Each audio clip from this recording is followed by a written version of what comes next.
Praise the lord. యేసయ్య అతి పరిశుద్ధమైన నామములో మీ అందరికీ వందనాలు. ఇది నా లేఖన భాగము 145వ కీర్తన 18వ వచనం చదువుతున్నాను. తనకు మొరపెట్టు వారికందరికీ, తనకు నిజముగా మొరపెట్టు వారికందరికీ యెహోవా సమీపముగా ఉన్నాడు. ఆయనకు మొరపెట్టడం, నిజముగా మొరపెట్టడం.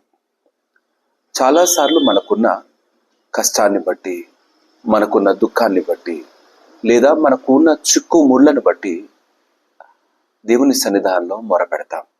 అయితే ఈ మొరపెట్టినప్పుడు కేవలం ఆయన మాత్రమే నా కష్టాన్ని, నాకున్న వేదనను తీర్చగలడు అన్న గురి కలిగిన వారు మాత్రమే నిజముగా మొరపెడతారు. లేదా మొరపెడతాము, ఆయన కూడా చేస్తాడులే అంటూ మొరపెడతాం.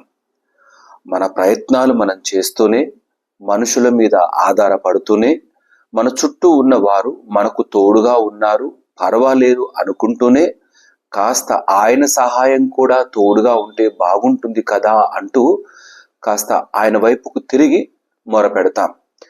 పూర్తిగా ఆయన పైన ఆనుకునే నిజమైన మొర, ప్రార్థన, కేక ఆయన సన్నిధానంలో వేయగలగాలి.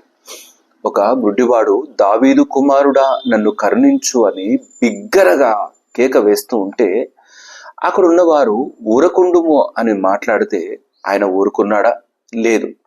కేవలము ఆ యేసయ్య మాత్రమే నాకున్న ఈ లోటు నుండి తిరిగి పైకి తీసుకొని రాగలడు. నాకున్న ఈ చీకటి స్థితిని వెలుగులోకి మార్చగలడు. నాకున్న ఈ కనులు లేని ఈ జీవితానికి తిరిగి నాకు చక్కని కనులు ఆయన ఇవ్వగలడు. స్వస్థత పరిచిన యేసయ్య నా జీవితంలో గొప్ప కార్యము జరిగించగలడు, ఆయన మాత్రమే అంటూ గురి కలిగి ఉన్నాడు ఆ గుడ్డివాడు. అందుకే దావీదు కుమారుడా కరుణించు అని కేక వేశాడు. అది నిజమైన కేక. అందుకే అది యేసయ్య చెవిని వరకు చేరింది. చాలాసార్లు అంతకన్నా బిగ్గరగానే కేక వేస్తాం మనం కూడా, కానీ నిజాయితీ లేని కేక, ఆయన మాత్రమే చెయ్యగలడన్న విశ్వాసం లేని మొర పెడతాం. ఆయన చేస్తాడో లేడో అనుకుంటూ అనుమానముతో మొదలు పెడతాం మన ప్రార్థన. ఆయన దగ్గరికి వచ్చేవారు ఆయన తప్పకుండా ఆ కార్యము జరిగించగలడన్న విశ్వాసంతో రావాలి. విశ్వాసంతో ఆయన దగ్గరికి వస్తే జరగని కార్యం అంటూ ఏది ఉండదు.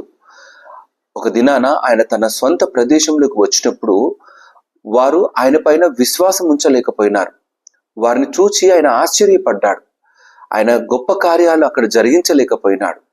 కారణం నమ్మకమైన హృదయం లేకపోవడమే. నమ్మకమైన హృదయం లేకుండా ఆయనకు మొర నమ్మకంగా, నిజాయితీగా ఎలా పెట్టగలం? విశ్వాసంగా ఆయన పైన ఆధారపడ్డ వారంగా మనం నిలబడాలి.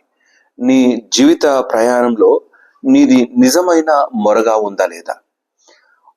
ఒక ఇద్దరు వ్యక్తుల కూర్చిన మాట బైబిల్లో రాయబడిన మాట, సుంకరి పరిసయ్యుడు గురించిన మాట రాయబడి ఉంటుంది. ఇద్దరు వచ్చారు దేవుని సన్నిధానంలో, ఇద్దరు ప్రార్థన చేసినారు, కానీ ఒకరు మాత్రమే దీవించబడి వెళ్ళినారు. నీవు ఈ సుంకరి వలె ఉన్నావా, పరిసయ్యుని వలె ఉన్నావా?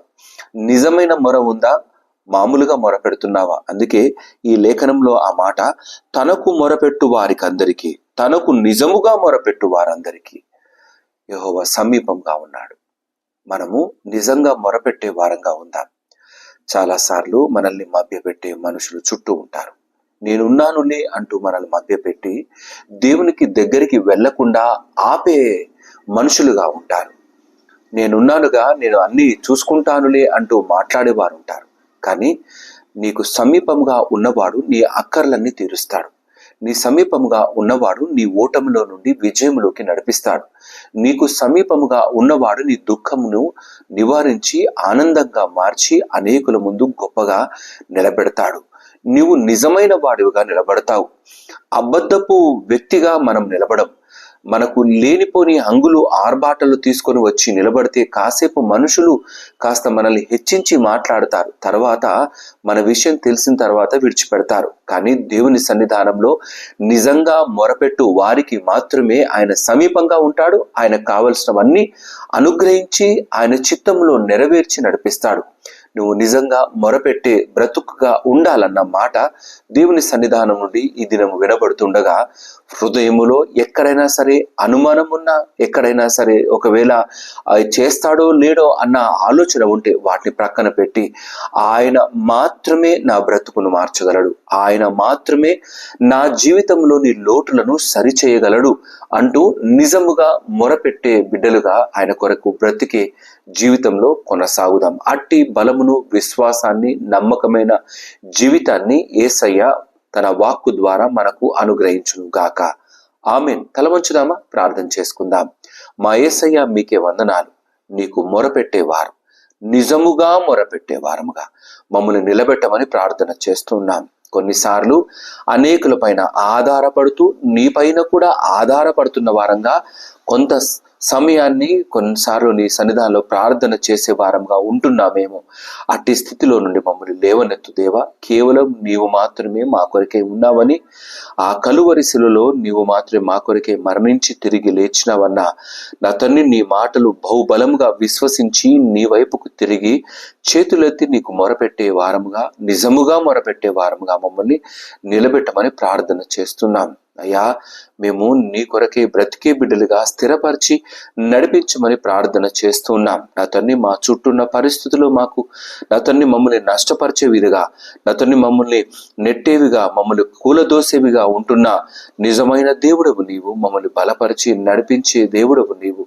నీపైన ఆధారపడి నిజమైన జీవితంలో ముందుకు కొనసాగుటకు నీ కృపలో భద్రపరిచి నడిపించమని స్తుతులు చెల్లిస్తూ, వందనాలు చెల్లిస్తూ, మహిమ, ఘనత, ప్రభావాలను కేవలం నీకు మాత్రమే ఆరోపిస్తూ ఈ దిన ఆశీర్వాదాలతో నింపండి.